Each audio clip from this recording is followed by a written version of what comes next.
నమస్కారం. సంబురాల సంక్రాంతి ప్రత్యేక కార్యక్రమానికి స్వాగతం. భక్తి టీవీ ప్రేక్షకులందరికీ మకర సంక్రాంతి శుభాకాంక్షలు.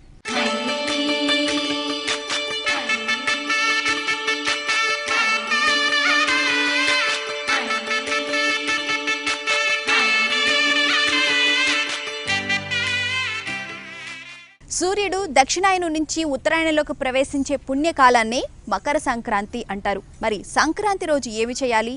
గొబ్బెమ్మలు పేర్చడం, అలాగే హరిదాసుల కీర్తనలు, వాటి యొక్క విశిష్టత అనే విషయాల గురించి మనం తెలుసుకుందాం. మరి దీని గురించి మనకు తెలియజేయడానికి ప్రముఖ ప్రవచనకర్త బ్రహ్మశ్రీ సామవేదం షణ్ముఖ శర్మ గారు మనతో పాటు ఉన్నారు. వారిని అడిగి సంక్రాంతి యొక్క విశిష్టత గురించి తెలుసుకుందాం. నమస్కారం అండి గురుగారు. ముందుగా మీకు సంక్రాంతి శుభాకాంక్షలండి. అసలు ఈ సంక్రాంతి అనగానే పెద్దల పండుగ అంటారు. అంటే పెద్దలకి పితృతర్పణాలు సమర్పించడం అని కూడా అంటారు. ఎందుకు మనం పెద్దలకే మాత్రమే ఆ రోజు పూజించాలి అని చెప్పంటారు? ఉత్తరాయణ పుణ్యకాలంలో ఏది చేసినప్పటికి కూడా విశేష ఫలాన్ని, అక్షయ ఫలాన్ని ఇస్తుంది అని చెప్తారు. యాయా సన్నిహిత నాడ్య తాస్తాహ పుణ్యతమా స్మృతాహ అని ధర్మశాస్త్ర వాక్యం. అంటే సంక్రమణ కాలానికి సమీప కాలం అంతా కూడా పుణ్యతమము అని, అంటే పవిత్రమైనటువంటిది.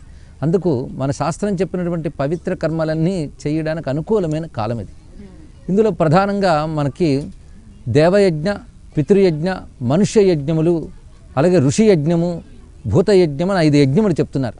ఇవే మన సంస్కృతిలో ప్రధానమైనటువంటి పుణ్యకార్యాలంటే 5 చేయాలి. 5 నిరంతరం చేయాలి. అవి ఈ సమయంలో చేసినట్లయితే విశేష ఫలాన్ని ప్రసాదిస్తాయి. ఎందుకంటే సూర్యభగవానుడు మకర రాశిలో ప్రవేశిస్తూ ఉండగా ఉత్తరాయణం మొదలవుతున్నది. ఇక్కడ ఒక సంవత్సరానికి ఉత్తరాయణం పగల వంటిది.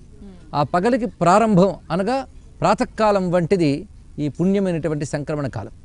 ఆ కారణం చేతనే ఎవరైనా ప్రాతకాలంలో భగవదారాధన చేసుకుంటారో రోజంతా బాగుండాలి అని.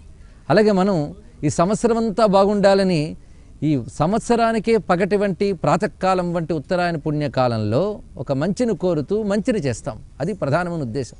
అంటే నిజానికి శుభాకాంక్షలు చెప్పుకోవడానికి అనువైన సమయం ఇదే అని గ్రహించాలి. ఎందుకంటే మన ఆకాంక్షకి దైవబలం తోడవాలి. దైవబలం తోడవాలంటే దానికి తగ్గ కాలం ఉండాలి. ఇంతకంటే పుణ్యకాలం ఎక్కడ దొరుకుతుంది? అందుకే మన పుణ్యమైన అంటే పవిత్రమైన ఆకాంక్ష ఫలవంతం కావాలి అంటే పుణ్యకాలంలో ఆకాంక్ష కనబడాలి, ఆచరణ కనబడాలి. ఆ కారణం చేతనే ఈ మకర సంక్రమణ పుణ్యకాలంలో ప్రధానమైన విధులు: 1 స్నానం, 2వది దానం, 3వది పితృతర్పణం లేదా పితృపూజ అని చెప్పబడుతుంది. ఇక 4వవి జపతపాలు. ఇవి ఆధ్యాత్మికపరమైన ప్రాధాన్యత దీనికున్నది. మన సంస్కృతిని మీరు గమనించినట్లయితే అన్నీ కూడాను ప్రకృతిలో, ఖగోళంలో జరిగేటువంటి మార్పులను ఆధారం చేసుకుంటాయి. అంతేగాని ఏవో నమ్మకాలో, ఎవడు పుట్టినరోజో ఆ పండగలు అవి కావు మనకు ఉన్నటువంటివి. మీరు గమనించి చూడండి, ప్రతి తిథి ఒకటి ఉంటుంది. ఆ తిథికి చంద్రపరంగానో లేదా సూర్యపరంగానో ఒక ప్రాధాన్యం ఉంటుంది. ఆ సమయంలో ఉన్న నక్షత్ర స్థితి, ప్రకృతిలో వచ్చే పరిణామాలు, వీటిని ఆధారం చేసుకుని మన పండుగలన్నీ కూడా ప్రణాళిక చేయబడినట్టు. అందుకు ఒకవైపు ఆ పవిత్ర కాలంలో చేసేటటువంటి పుణ్యకార్యాలతో పాటు ఆ ప్రకృతిలో వచ్చే పరిణామాలు, ప్రకృతి వచ్చిన ఫలాలను అనుభవిస్తూ చేసే ఆనందాలు కూడా కనబడుతుంటాయి.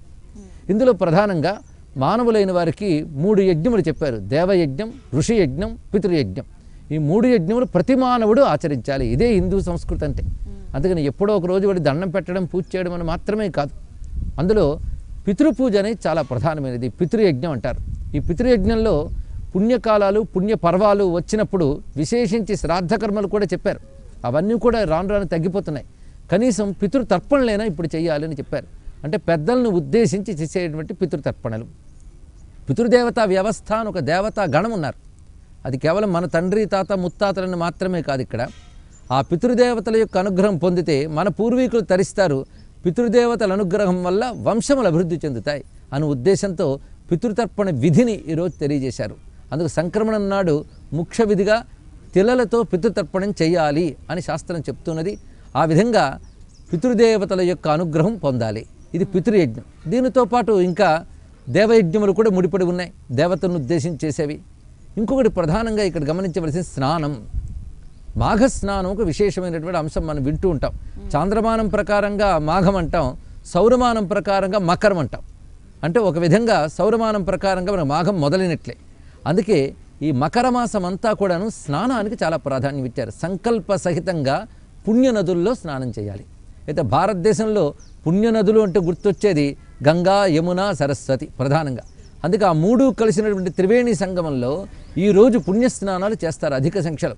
ఉత్తరాదిలో అంత మేరకే తెలుసు, దక్షిణాదిలో ఉన్నంత సంబరంగా అక్కడ సంక్రాంతి జరగదు. కేవలం దీనిలో ఉన్న పవిత్రతని గుర్తు తెచ్చుకుని వాళ్ళ స్నానం, దానం, తర్పణం ఇలాంటివి చేస్తూ ఉంటారు. మనమైతే ఈ పండుగలు అనేక సందళ్ళు, హరిదాసులు, గొబ్బిళ్ళు, ముగ్గులు ఇవన్నీ మనం మేళవింపజేసుకున్నాం. కానీ ప్రధానమైన విధులు మాత్రం తప్పకుండా చేయవలసినవి ఇవి. ఇప్పుడు ఇవి విడిచిపెట్టి ముగ్గులు వేసుకోవడం కాదు, అవి వెయ్యాలి. వాటితో పాటు చేయవలసింది మాత్రం దేవతను తృప్తిపరచడం, పితృదేవతను తృప్తిపరచడం, స్నాన విధి. ఇది చాలా ప్రధానమైనటువంటిది ఈరోజు. అందుకే ఈరోజు కానీ స్నానము చెయ్యకపోతే దానివల్ల కొన్ని దుష్ఫలితాలు వస్తాయని కూడా ధర్మసింధు లాంటి గ్రంథాలు చెప్తున్నారు. అంటే బెదిరించడం, భయపెట్టడం కాదు, కానీ ఈరోజు స్నానం చేయడం శ్రేష్టమని చెప్పడం దాని యొక్క ఉద్దేశం. కాబట్టి సూర్యోదయాత్ పూర్వమే పుణ్యనదుల్లో స్నానం చేయడం, గోదావరో కృష్ణం. నది దొరకనప్పుడు ఇంట్లో స్నానం చేస్తున్నప్పుడే గంగాది పుణ్యనదుల్ని భావన చేసి స్నానం చేయడం అనేది ప్రధానంగా చెప్పారు. తర్వాత దాన విధి. ఈ దాన విధులు మనం గమనించినట్లయితే మనం ఈ రోజున చేసిన దానం అక్షయ ఫలాన్ని ఇస్తుంది. ఎవరికి? పుచ్చుకున్నవాడికి, అది ఇచ్చిన వాడికి. దానం ఇచ్చిన వాడికే సత్ఫలితాన్ని ఇస్తుంది. ఒక పదార్థాన్ని అవతల వాడికి దానం చేస్తున్నాం, కానీ దాని ఫలితంగా మనం పొందేవి చాలా ఉన్నాయి ఇక్కడ. అందుకే దానానికి ప్రాధాన్యం ఇచ్చారు. మన సంస్కృతిలో దానం గొప్పతనం ఈ రోజుతో ముడిపడ్డంలో ఉన్నటువంటి సామాజిక అంశాన్ని పరిశీలిస్తే, ఈ రోజున పంటల పండగ వచ్చిన సంపదలు ఉంటాయి. ఈ సంపదలు వాడు ఒక్కడే తినడం కాకుండా 10 మందితో పంచుకు తినాలి అనేటువంటి ఒక అందమైనటువంటి భావం ఇందులో ఉన్నది. అందుకే బంధువులు కలవడం, కుటుంబ సభ్యులందరూ కలియడం, సమాజంలో అందరూ కలిసి ఏదో ఒక కళల్ని పోషించడం, ఆ కళలతో ఆనందించడం, ఇవన్నీ చూస్తూ ఉంటే వచ్చిన సంపదను అనుభవించుతూ పంచుకోవడం అనేది కనబడుతూ ఉంటుంది ఇక్కడ. అందుకు దానానికి అంత ప్రాధాన్యం ఇచ్చారు ఇక్కడ. విశేషించి ముఖ్యంగా వస్త్రదానం అనేది ఈరోజు ప్రధానమని ధర్మశాస్త్రాలు చెప్తున్న అంశం. ఈ విధంగా స్నాన, దాన, పితృతర్పణ, జపతప ఈ 4 కర్మలు ఆధ్యాత్మికంగా ఈ రోజున అత్యంత ప్రధానమైనవి. సంక్రమణం, అసలు సంక్రమణ పర్వంలో చేయవలసిన ప్రధాన విధులు ఇవి. సూర్యుడు మకర రాశిలో ప్రవేశించినప్పుడు మకరానికి అధిపతి శని కాబట్టి శనికి నువ్వులు ఇష్టం కాబట్టి నువ్వులు కూడా దానం చేస్తే మంచిది అంటారు. వస్త్రదానంతో పాటు నువ్వుల దానం కూడా చేస్తే మంచిది అంటారు. అవును, దానములు అనేక రకాలుగా చెప్పారు. ముఖ్యంగా ఈరోజు తిల సంక్రాంతి అని ప్రత్యేక ఒక వ్యవహారం ఉన్నది దీనికి. ఇక్కడ మన ప్రాంతంలో సంక్రమణం ఉన్న కొన్ని ప్రాంతాల్లో, ముఖ్యంగా కర్ణాటక, గుజరాత్ మొదలైన ప్రాంతాల్లో దీన్ని తిల సంక్రాంతి అంటారు. సంక్రాంతి పేరు తిలతో ముడిపెట్టారు. మనం అనుకున్నట్లుగానే మకర రాశికి అధిపతి శని గనక అనొక విశేషం. అంతేకాదు ఈ రోజుల్లో అంటే ఈ చలికాలంలో ఈ పుష్యమాసంలో వచ్చే వాతావరణ మార్పులకి ఈ తిలల వాడకం ఒక ఔషధంలా పనిచేస్తుంది అందుకు. అంతేకాదు తిలలతో పూజ, మనం కూడా స్నానం చేసేటప్పుడు తిలలతో స్నానం చేయాలని కూడా ధర్మశాస్త్రాలు చెప్తున్నటువంటి అంశం. తిలలతో శివుని ఆరాధించడం, శివునకు ఆవు నేతితో అభిషేకం చేయడం, నువ్వుల నూనెతో దీపం పెట్టడం ఈరోజు విశేషమైన ఫలంగా చెప్పారు ఇక్కడ. పైగా తిలలు ఒకరికొరు ఇచ్చిపుచ్చుకుంటూ ఉంటారు. ఇవి తెల్ల నువ్వులు మధుర పదార్థాలతో కలిపి ఇచ్చిపుచ్చుకుంటూ శుభాకాంక్షలు చెప్పుకోవడం అనేది మన కర్ణాటక లాంటి ప్రాంతాల్లో కనబడుతూ ఉంటుంది ఇక్కడ. అందుకే తిల ప్రాధాన్యం చాలా కనబడుతున్నది ఇక్కడ. ఇది ఆ శనికి సంబంధించిన అంశంగా కావచ్చు. అసలు తిలలు చూడగానే మనకు శనో లేక పితృతర్పణాలు, శ్రాద్ధాలు గుర్తొస్తాయి. కానీ తిలలు మంగళకర ద్రవ్యాలు, అది తెలుసుకోవాలి. పసుపు, కుంకుమ ఇవి అలాంటివి. తిలలు కూడా మంగళకర ద్రవ్యములు. అందుకే తిలలతో దేవతారాధన చేయడము, ఆ తిలలతో మనం కూడా స్నానం చేయడం, తిలలతో కలిసిన పదార్థాలని భగవంతుడికి నివేదించి పుచ్చుకోవడం అని చూపిస్తున్నారు. ఇది తిల సంక్రాంతిగా దీనికి ఉన్న ప్రాధాన్యాన్ని తెలియజేస్తున్నది. అలాగే గురుగారు, సంక్రాంతి అంటే 3 రకాల పండుగ, అంటే పెద్దల పండుగ, పశువుల పండుగ, అలాగే పంటల పండుగ అని చెప్పి కూడా అంటారు. రైతులు పండించిన పంట ఈరోజే వండి కుటుంబ సభ్యులు అందరితో కలిసి ఆరగించడము అలాంటివి చేస్తుంటారు. అంటే దీనికి పంటల పండుగ అని చెప్పి పేరు రావడానికి అదే కారణం అంటారా? మన పండుగల విశేషం ఏంటంటే ఆధ్యాత్మిక ప్రాధాన్యంతో పాటు మన జీవన విధానంలో ఈ సామాజికంగాను ప్రకృతి పరంగాను వచ్చే మార్పుల ప్రభావం కూడా ఉంటుంది అని మనం చెప్పుకున్నాం ఇక్కడ. అందుకే చేతి నిండా సంపద, కడుపు నిండా తిండి ఉంటే అదే గొప్ప పండుగ. ఆ తిండికి ఆధారమైనది పంట. అయితే మన సంస్కృతి ప్రకారం పంట అంటే పరమేశ్వర ప్రసాదమే. అందుకే ఈ సంక్రమణంలో లక్ష్మీ ఆరాధన అత్యంత ప్రధానమని దేవీ భాగవతం చెప్తున్న అంశం. పౌష్యలక్ష్మి, సంక్రాంతి లక్ష్మి అనే మాటలు మన పూర్వకాలంలో వింటూ ఉంటాం.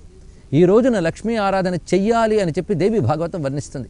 కలశంలో కానీ ప్రతిమ యందు కానీ అమ్మవారిని ఆరాధన చేసి లక్ష్మీదేవిని ఆరాధించాలి. లక్ష్మీ రూపాలు మనం ఎన్నో చెప్పుకున్నాం. అందులో ధాన్యలక్ష్మి, సస్యలక్ష్మి కూడా ఉన్నది. దేవీ భాగవతంలో ఒక వర్ణన ఉన్నది. ఒక పచ్చని పంట పొలాలు, చెట్లు ఇవన్నీ లక్ష్మీ రూపాలుగా చూపించారు. అందుకు పంట అంతా కూడా లక్ష్మీ రూపమే, ధాన్యలక్ష్మి అనే వ్యవహారంలో. అందుకు ఈరోజు ధాన్యము అనగా పంట లభిస్తోంది కనుక లక్ష్మీ స్వరూపంగా వాటిని మనం ఆరాధన చేస్తున్నాం ఇక్కడ. అయితే కొత్త బియ్యంతో పాయసం వండుకోవడం అనేది కనబడుతున్నది ఇక్కడ. అదే పొంగల్ అనే పేరుతో తమిళ సోదరులు చేస్తూ ఉంటారు ఇక్కడ. మీరు గమనించినట్లయితే ఈ చెరకులు మొదలైనవి పెట్టి బయట ముగ్గులు వేసి వీటిని చేస్తుంటారు. మన తెలుగు వారు కూడా ఇది చేస్తారు, కానీ రథసప్తమి నాడు చేస్తారు. అంటే సంక్రమణం తర్వాత వచ్చే శుద్ధ సప్తమి రథసప్తమి, అది కూడా సంక్రమణతో ముడిపడి ఉన్నదే సూర్యపర్వంతో. ఇది ఆలోచించవలసినది. సప్తమి అనగా రథసప్తమి ఎంత ముఖ్యమో సంక్రమణం కూడా అంత ముఖ్యం. ఇది కేవలం తమిళ సోదరులనే కాకుండా ప్రతివారు చేయవచ్చే విధానం. అంటే వచ్చినటువంటి ఆ కొత్త బియ్యంతో పాయసం వండడం, ఇది నిజానికి పంటల పండుగగా వచ్చిందే కాదు, దీని వెనకాల ఒక వైదికమైన సంస్కారం యొక్క నేపథ్యం ఉంది. వేదములో నిత్యాగ్నిహోత్రికులు కూడా ఆగ్రయనేష్టి అని చేస్తారు. ఈ ఇష్టిలో ప్రధానం ఏంటంటే కొత్త బియ్యంతో పాయసం వండి ఆజ్యంతో హోమం చేయడం అనేది. అయితే ఈ రోజుల్లో అగ్నిహోత్రాలు తగ్గుతున్నాయి, కానీ ఒక అగ్నిహోత్రం ఎవరూ ఆర్పలేని అగ్నిహోత్రం సూర్యభగవానుడు. ఆయనకు మనం ఇది సమర్పణ చేస్తే అగ్నిహోత్రంలో వేసినట్లే ఆ సూర్యకిరణాలు పడుతూ ఉండగా ఆ వండినటువంటి పాయసాన్ని నివేదించితే దానిలో ఒకానొక ఔషధ లక్షణం ఉంటుంది, అది ఆరోగ్యాన్ని కలిగిస్తుంది. ఇది దైవానుగ్రహ సంబంధమైన అంశం. ఆ అగ్రనిష్ఠిలో భాగమే ఆ కొత్త బియ్యంతో వండుకోవడం అనేటువంటిది మనకు వచ్చింది. అక్కడ యజ్ఞాల్లో యాగాల్లో చెప్పినది ఇక్కడ సామాన్య జనజీవనంలో చెప్పారు. అందుకే భారతీయ సంస్కృతి అంతా అది జ్ఞానపథాలైన వేదాల నుంచి జానపదాల వరకు కూడా వేదాన్ని ఆధారం చేసుకున్నది అని తెలుస్తుంటుంది. అందుకే మకర సంక్రమణ పుణ్యకాల విశేషం అంతా కూడాను వేదముల యందు పురాణముల యందు ఆగమాల్లో చెప్పినదే మొత్తం పల్లె నగరం అన్నీ ఆచరిస్తూ ఉన్నాయి. అందులో భాగమే ఈ క్షీరాన్న నివేదనం అనేది కూడా కనబడుతూ ఉంటుంది. సంబరాల అలాగే గురుగారు, అసలు సంక్రాంతిని ఒక్కొక్క ప్రాంతంలో ఒక్కో విధంగా నిర్వహిస్తూ ఉంటారు. మన తెలుగు రాష్ట్రాల్లో కనుక చూసుకుంటే హరిదాసుల కీర్తనలు, బొబ్బెమ్మలు పెట్టడం, అలాగే గోమాతను పూజించడం అనేది కూడా చాలా విశిష్టత సంతరించుకుంది. గోమాతకి ఆ రోజు మాత్రమే పూజిస్తే మంచిదా, ఉత్తరాయణంలోకి వచ్చిన తర్వాత గోవును పూజించడం యొక్క విశిష్టత గురించి తెలియజేస్తారా? ఈ సంక్రమణ కాలంలో చేసే పనులన్నీ కూడా ఆ రోజునే చెయ్యాలని లేదమ్మా, అవి నిత్యం చేయవలసినటువంటివే. అయితే మన నిత్య జీవన విధానంలో అన్ని రోజులు చేయడం అనేది సాధ్యం కాదు కనుక ఈ పర్వదినాలు అనేవి ఏర్పడినప్పుడు వాటిని తప్పకుండా చేస్తాం. ఎందుకంటే పర్వదినాలు విశేష కాలములు అని చెప్తారు వీటిని ఇక్కడ. ఎందుకంటే ఇక్కడ చేసినవి అనంత ఫలము లేదా గొప్ప ఫలము ఇస్తాయి కనుక ఆ నిత్యం చేయవలసినవే ఈ రోజున మనం విశేషంగా చేసినట్లయితే అద్భుతమైన ఫలితాలు లభిస్తాయి. ఎందుకంటే రోజు మనం పిండి వంటలు తినకూడదు కదా. మామూలుగా నిత్య భోజనం చేసిన పండుగ నాడు పిండి వంటలు తింటాం, కానీ ఆ రోజు మాత్రమే భోజనం చేస్తామని చెప్పడానికి లేదు. అలాగే సత్కార్యాలు ఎప్పుడూ చేస్తూ ఉండాలి, ఈ రోజున విశేషించి చేయాలి అనే దీనిలో ఉన్నటువంటి ఆంతర్యం ఇక్కడ. గోవు నిత్యం పూజించవలసిందే. అయితే కొంచెం గట్టిగా ఆలోచించి చెప్తే దీని వెనకాల మన వాళ్ళ సామాన్యంగా కనబడే ఆచారాల వెనకాల ఒక వైదిక విజ్ఞానము యజ్ఞ విజ్ఞానంతో పాటు మనకి ప్రకృతితో ఉన్నటువంటి అనుబంధాన్ని మన ఋషులు బాగా గుర్తించారు. ఎందుకంటే రవీంద్రనాథ్ ఠాగూర్ ఒక గొప్ప మాట చెప్తారు, ప్రకృతికి మనకి మధ్య గోడలు నిర్మించుకోవడం కాదు, వంతెనలు నిర్మించుకునే సంస్కృతి మనది అని చెప్పాడు. చాలా విశేషం. వంతెన అంటే ఒకదానికొకటి అనుబంధం, గోడ అంటే దేనికదే వేరే వేరు. అలా మన ప్రకృతితో ఒక అనుబంధం మనకున్నది, అది కొత్తగా తెచ్చుకునేది కాదు. ఆ అనుబంధం తెంచుకుంటూ ఉంటే మనం కృత్రిమంగా తయారైపోతాం, మనకు ఎదుగుదల ఉండదు. అందుకే ఈ పల్లెలు ప్రకృతి మనకు సంక్రాంతి సమయాల్లో గుర్తొస్తుంటాయి, కానీ ప్రకృతితో కలిసి బ్రతికేదే పల్లె.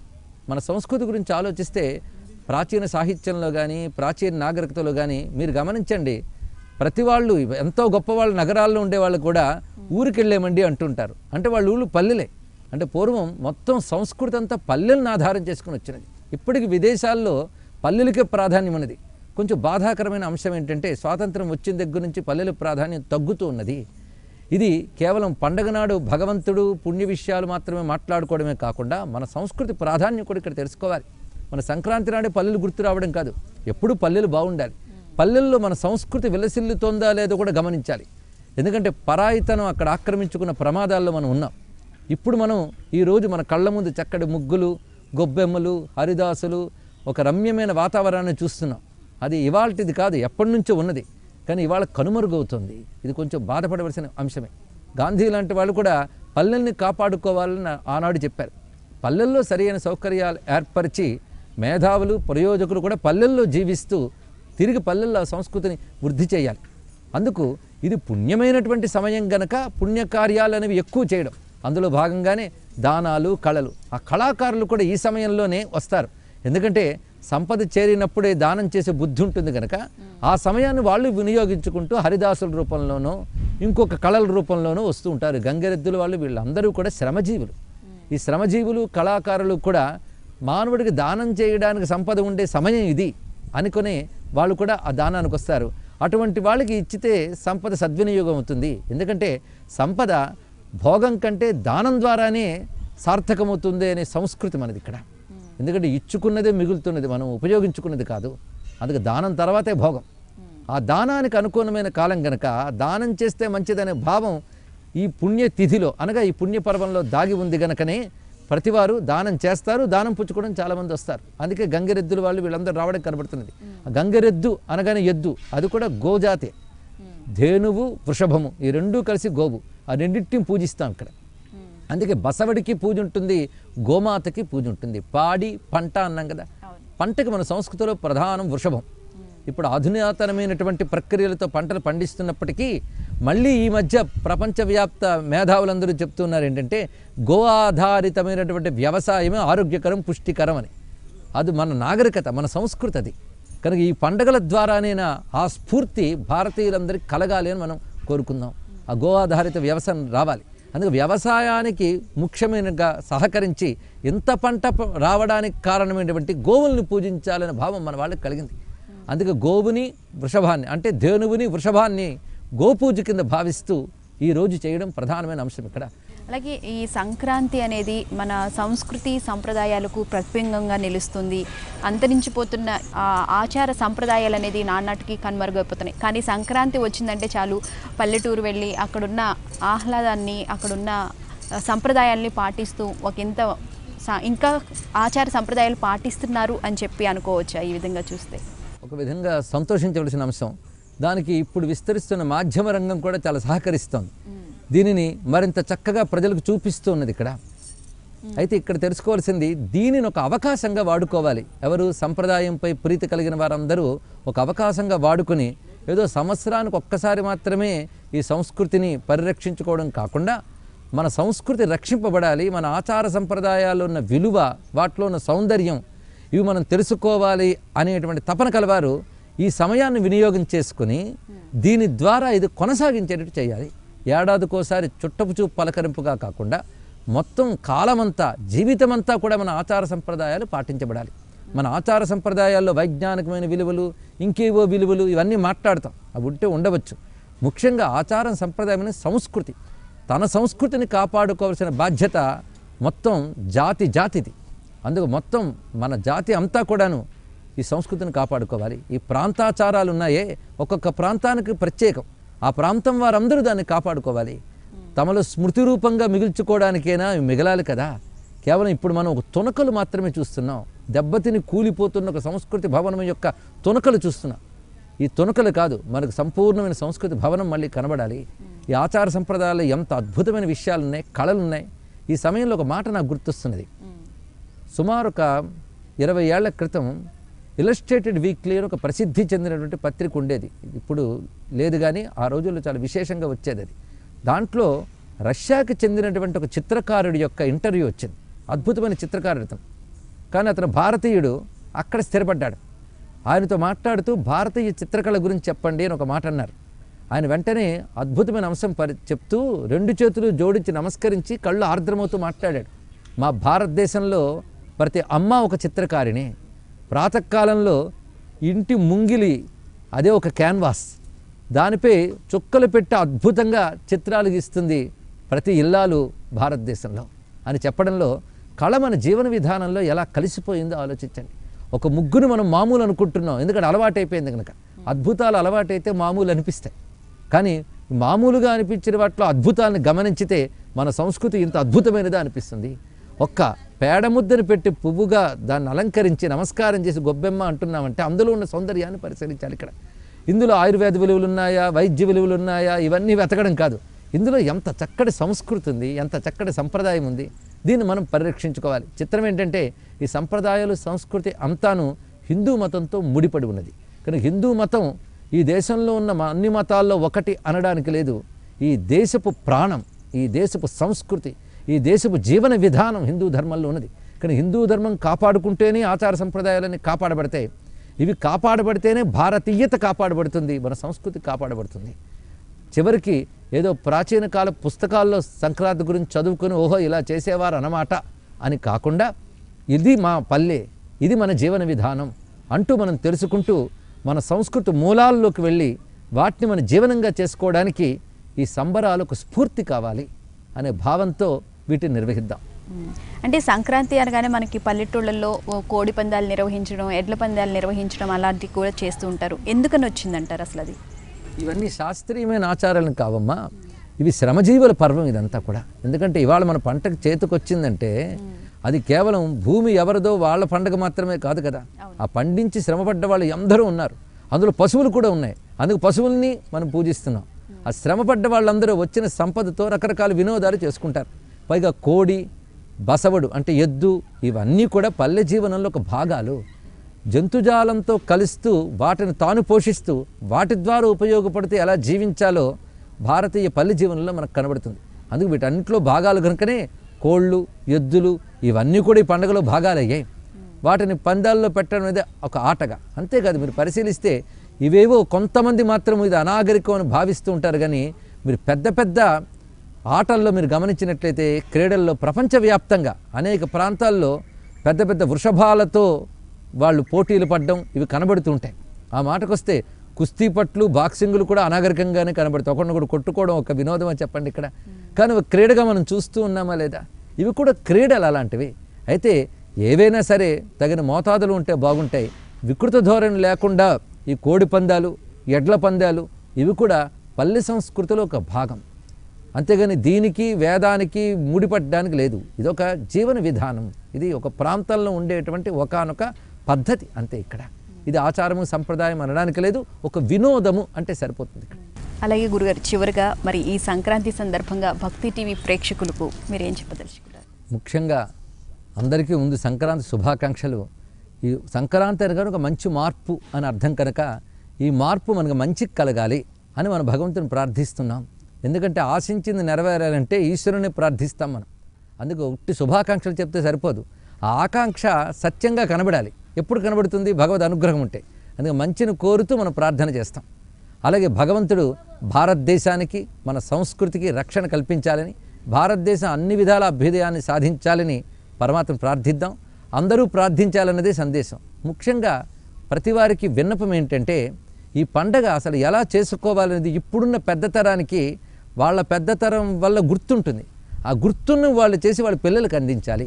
అదే సందేశం. ముఖ్యంగా మనకి పండగ చేసుకునే విధానం ఎలా ఉంటుంది? ఒక్కసారి చూస్తే సూర్యోదయాత్పూర్వం నిద్ర లేవడం, అభ్యంగ స్నానం చేసుకోవడం, తాను నూతన వస్త్రములు ధరించడం, ఇంటి ముందు ఇంటిని ముగ్గులతోనూ మంగళ తోరణాలతోనూ పసుపు కుంకాలతో గుమ్మాన్ని అలంకరించుకుంటూ అదండి. అంతేగాని తెల్ల పెయింటింగు, పసుపు పెయింటింగు వేయడం కాదు.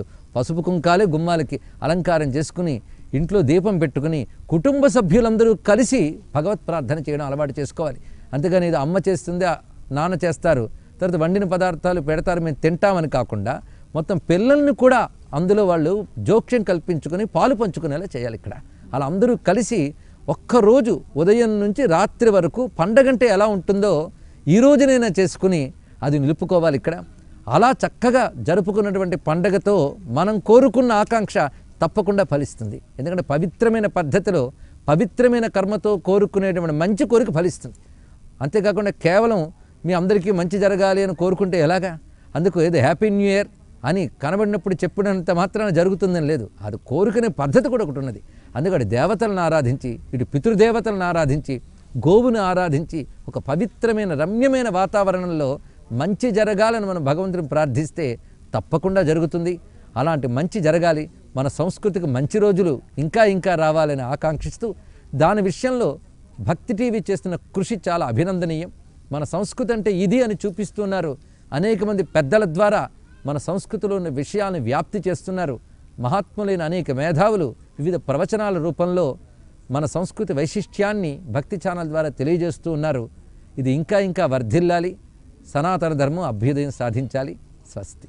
మన ఆచార వ్యవహారాలు ఎలాగ ఉండాలి, అలాగే భోగి పండగ జరుపుకోవడం వెనుక ఉన్న విశిష్టత ఏంటి, సంక్రాంతి జరుపుకోవడం వల్ల ఎలాంటి ఫలితాలు ఉంటాయి అనే విషయాల గురించి తెలియజేశారు గురుగారు. ధన్యవాదాలు. మరొక్కసారి మీకు సంక్రాంతి శుభాకాంక్షలు. శుభాకాంక్షలమ్మ. స్వస్తి. చూశారు కదా, మన ఆచార వ్యవహారాలను పాటిస్తూ భోగి, సంక్రాంతి అలాగే కనుమ పండుగలను కుటుంబ సభ్యులు అందరితో కలిసి ఆనందోత్సాహాలతో నిర్వహించాలని కోరుకుంటూ సంబురాల సంక్రాంతి ప్రత్యేక కార్యక్రమం. నమస్కారం.